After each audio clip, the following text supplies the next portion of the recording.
Summer do be over, huh? Fortunately for me, these flowers won't ever wither. Hello!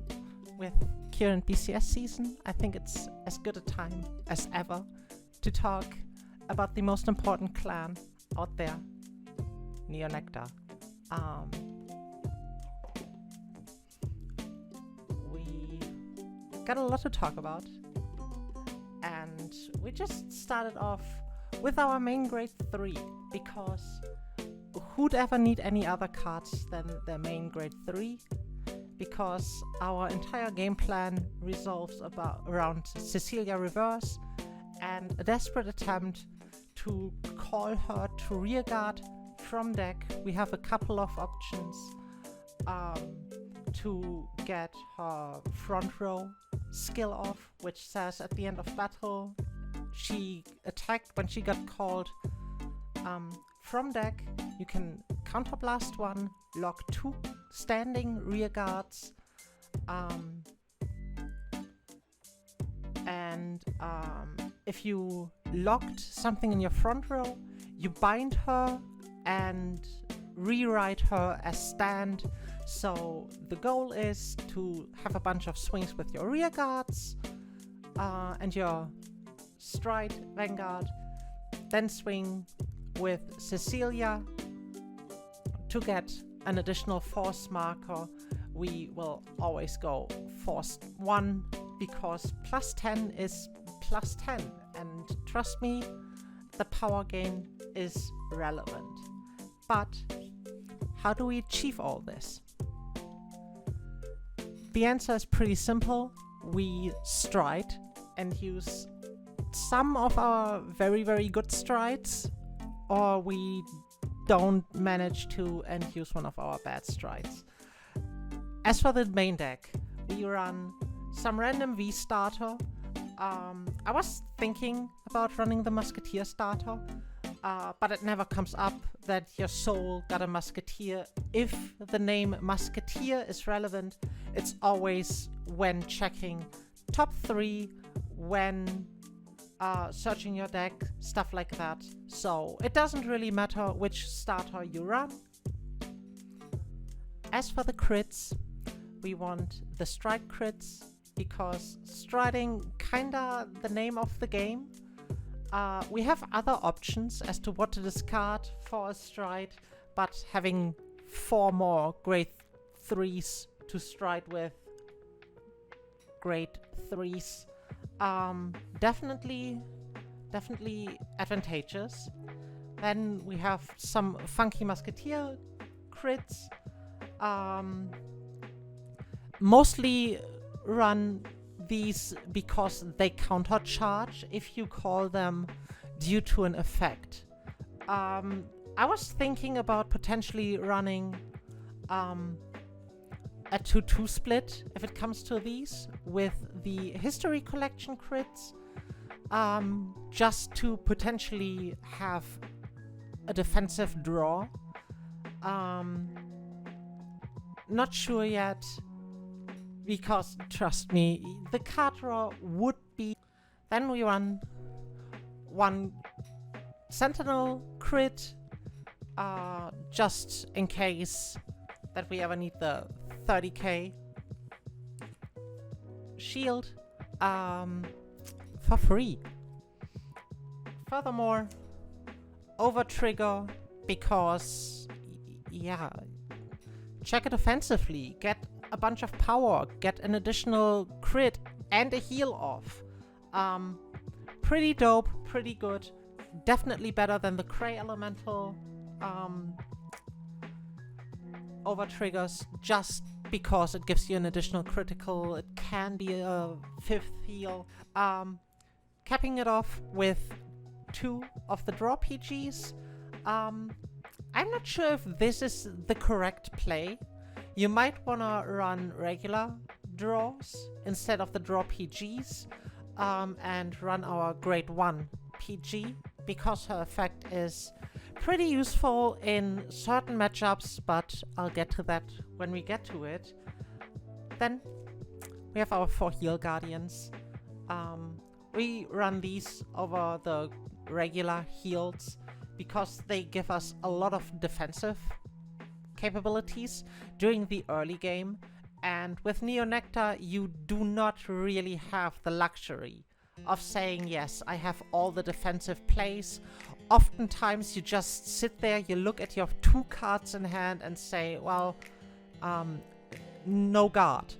But all of our main cards definitely do require you to counterblast. So taking the damage is actually what you want to do. You just cope by saying, we do need the damage. As to grade 1s, we run 3 Maiden of Sweetberry, the V version.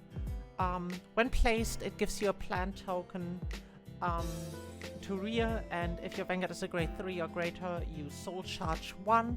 Soul charging does not play that big of a role, so Maiden of Sweetberry is just a nice first right target.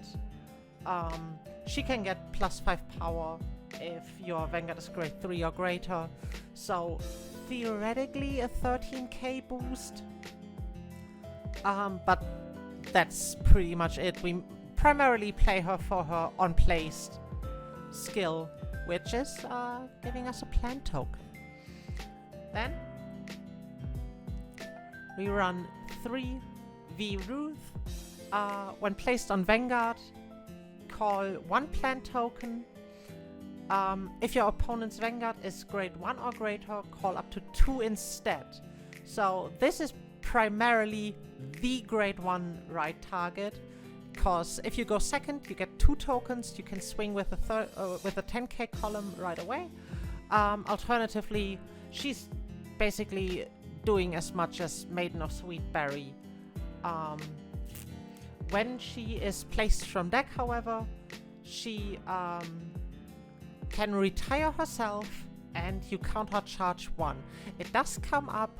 The counter charge here is definitely something you might want to consider every once in a while. Then we have 2 Susannas. For Soul Blast of 2, you can counter charge 2 on place. That's her entire thing. You just want to play her to Soul Blast 2, counter charge 2, because as I mentioned, all our grade 3s, a few of our strides, all of them call for at least 1 counter blast.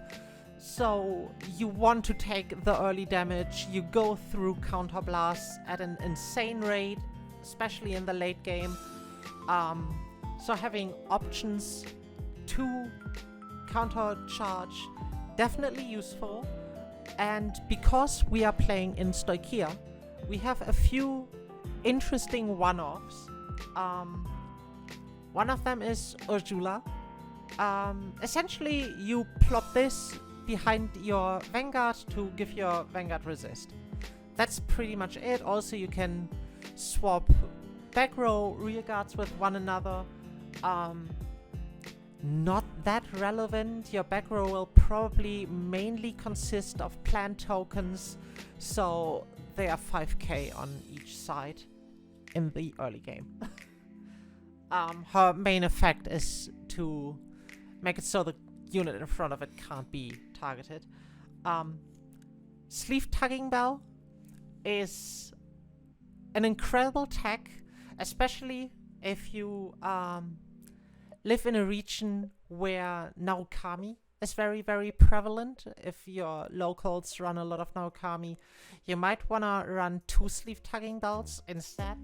You could cut back on the Ursula. That's up to you.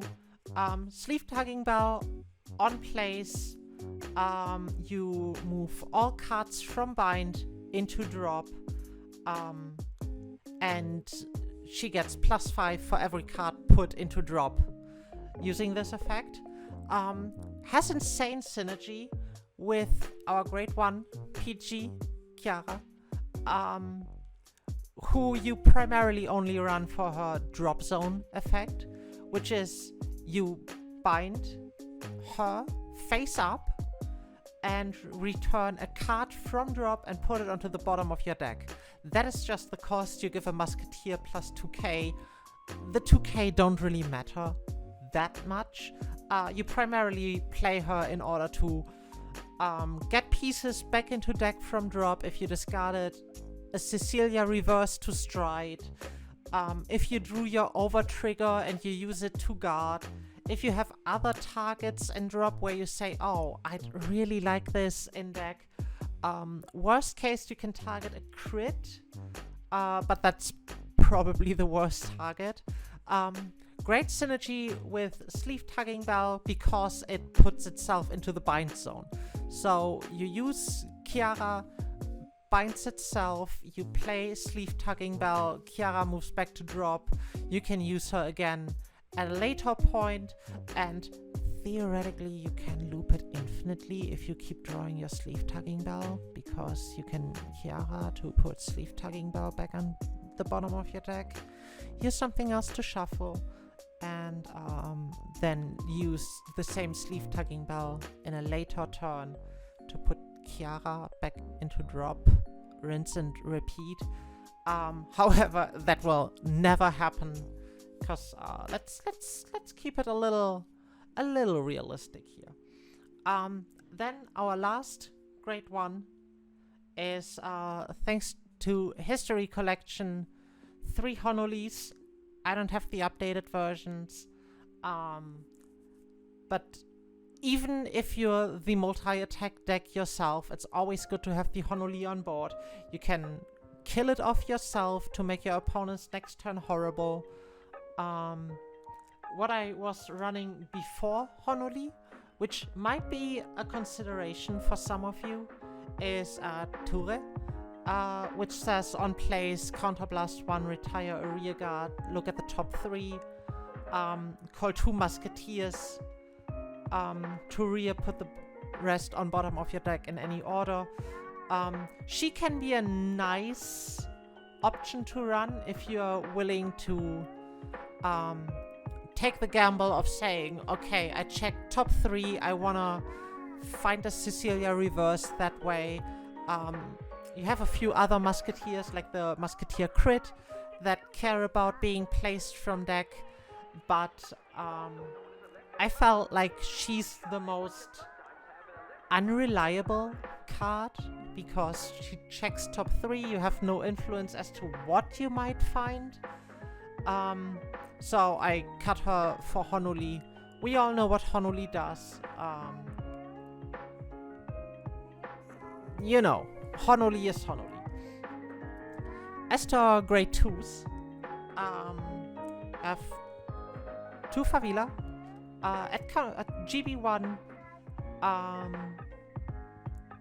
when another Musketeer is placed on rear, she chooses a rearguard with Musketeer in its card name other than herself, and until end of turn that unit gets +6, which can be good, and a continuous resist.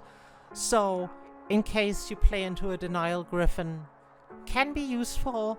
Most important is the +6 to make your columns a little bit bigger, because the bigger the better. Next up, definitely a star of the show, Saul. As on place, rearguard or vanguard, it does not matter. If you have a Musketeer vanguard, which you usually will have in this deck because almost everything is a Musketeer, you Soul Blast 1, you retire a rearguard, common Nectar shenanigans. You look at the top 3 cards from your deck, choose up to 1 unit from among them, call it to rear, put the rest on the bottom in any order. And if the called unit is a trigger unit, you can counterblast 1 and activate all of that card's abilities, trigger effects.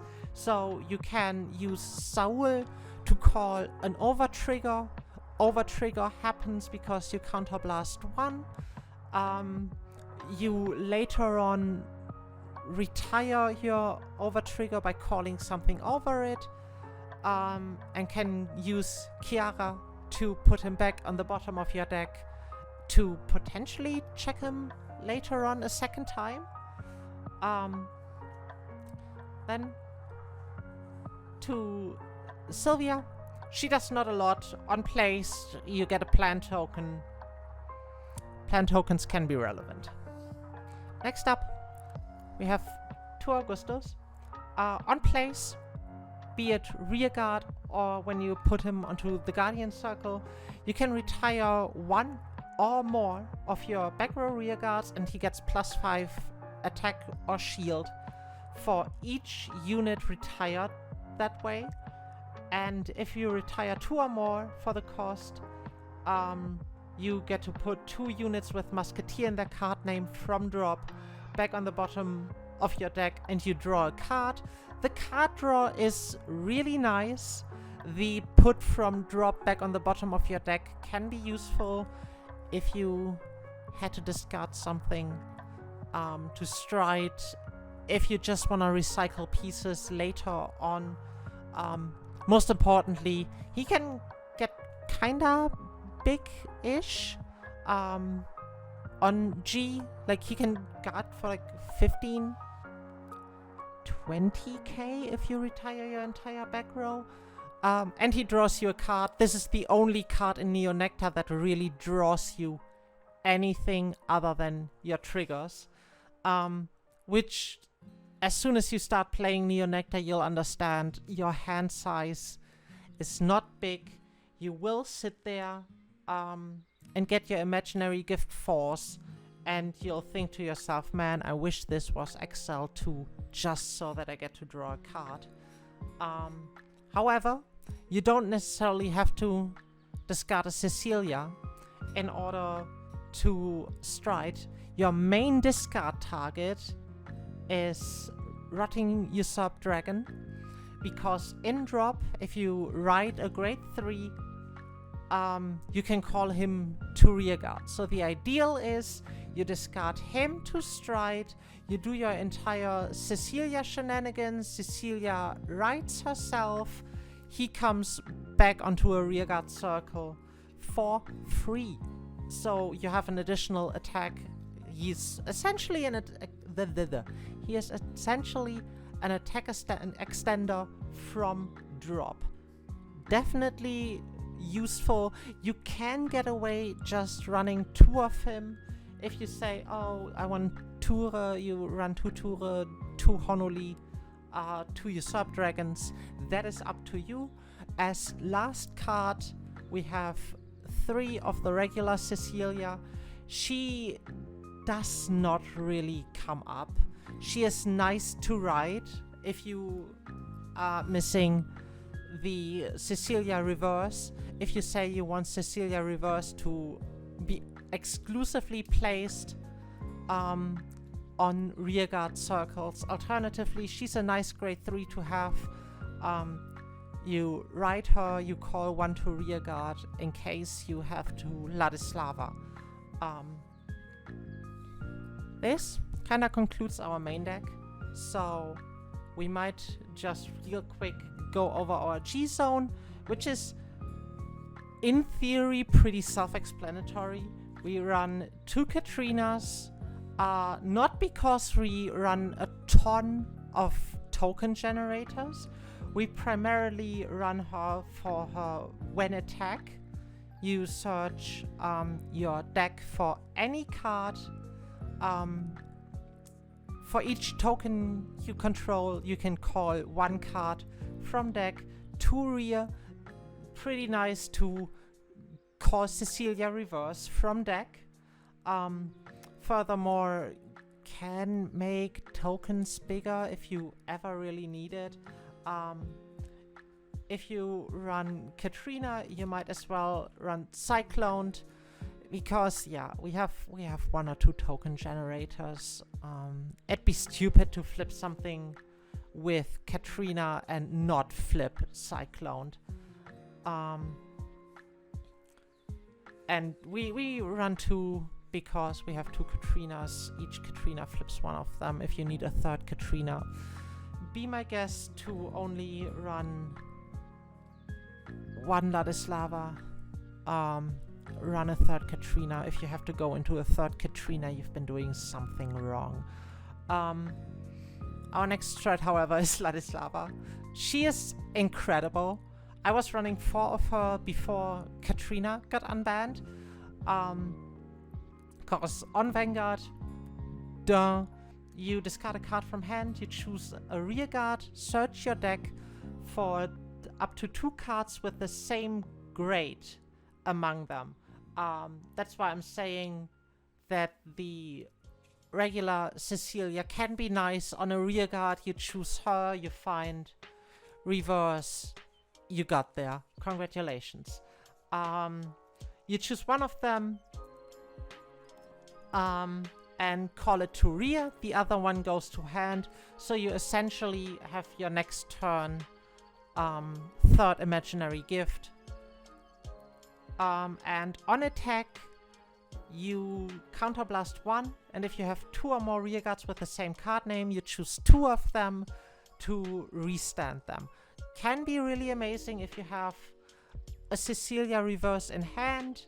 You write your regular Cecilia, you go into Ladislava, you call down your Cecilia, you choose your grade 3, you get a second Cecilia to rear guard, you can swing with both your rear guards, you can boost one of them. Usually the one you called from hand, because the other one is doing funky stuff. You need a second back row rear guard for that to work. You swing here, you swing here, you swing here, you counterblast 1, you restand both of them. You swing here, you get her effect off, can lock a standing front row rear guard, can rewrite her. Overall, good times. So yeah, that's what Ladislava is doing. Definitely a card that can come in really handy if you have the prerequisites of being able to restand both of your front row rear guards. Then Julieta, she hardly ever comes up. You counterblast, you flip up a copy of her in the G zone and get to call the same number of cards plus 1 with the same name from deck, call them to rear. They can theoretically get power, but it never comes up because, you know,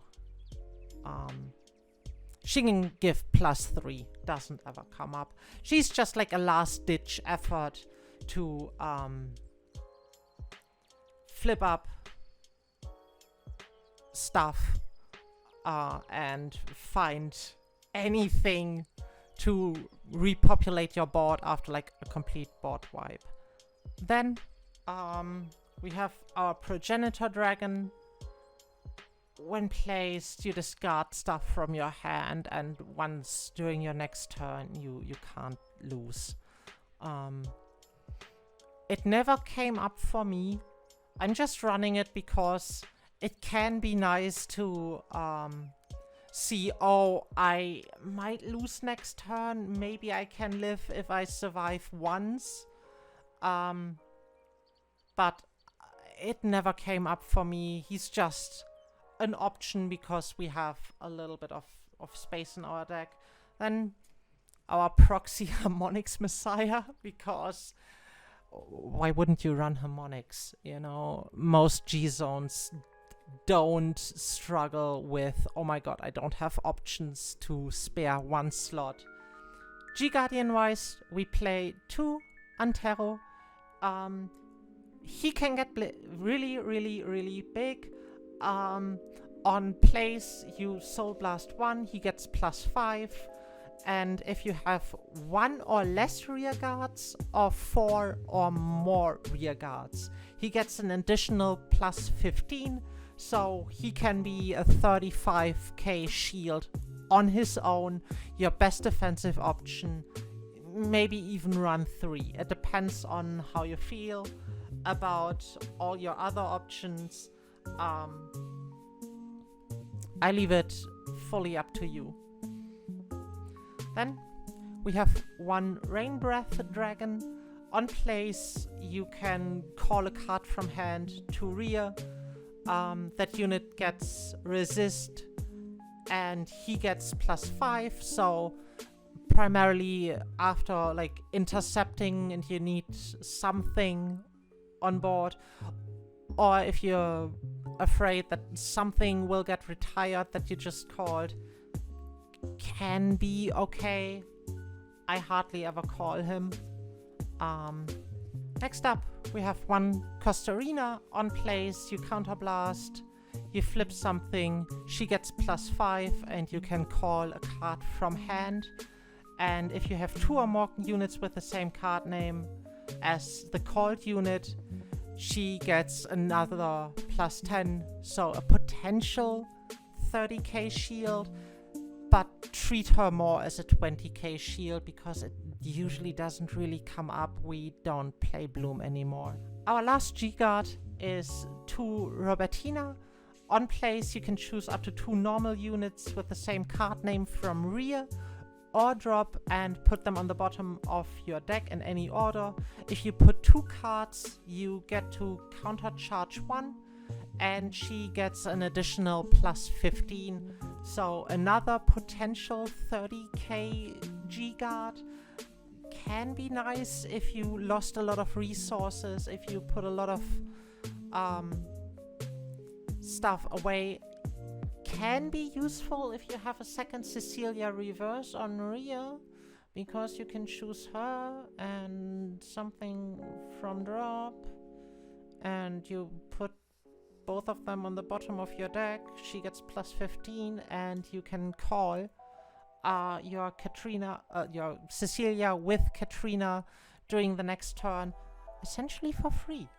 Other than that, you might want to have a couple of these dudes. I don't care which one you run. They are plant tokens. You do want to run the flower versions if you don't have them. Those are okay too. And yeah, you usually always want to go into Force 1, because you can stack them all on the same rear guard. If you're going second and you get your entire play off with the Usurp Dragons and the Celia stuff, you get 2 in your first stride turn. You can stack them on the same column, rear guard circle, call a Rotting Usurp Dragon onto it, swing with it by itself for 33. But that's pretty much all there is to Cecilia Reverse as of right now. I might keep testing a little bit, because, like I said, I'm not sure yet if I do want to run the new and improved draw crits, because having additional draws might be very nice. None of your cards have the big defensive potential other than your G Guardians, and usually your hand is very, very empty, partly due to a lot of the costs of your cards being retire something. So you retire, you call something new over it, you might whiff it from deck. But yeah, that's pretty much Musketeers as of September 2023. Let me know what you think. If you happen to play it a little bit yourself, give me some input. Let me know if you say Ture definitely something you should keep.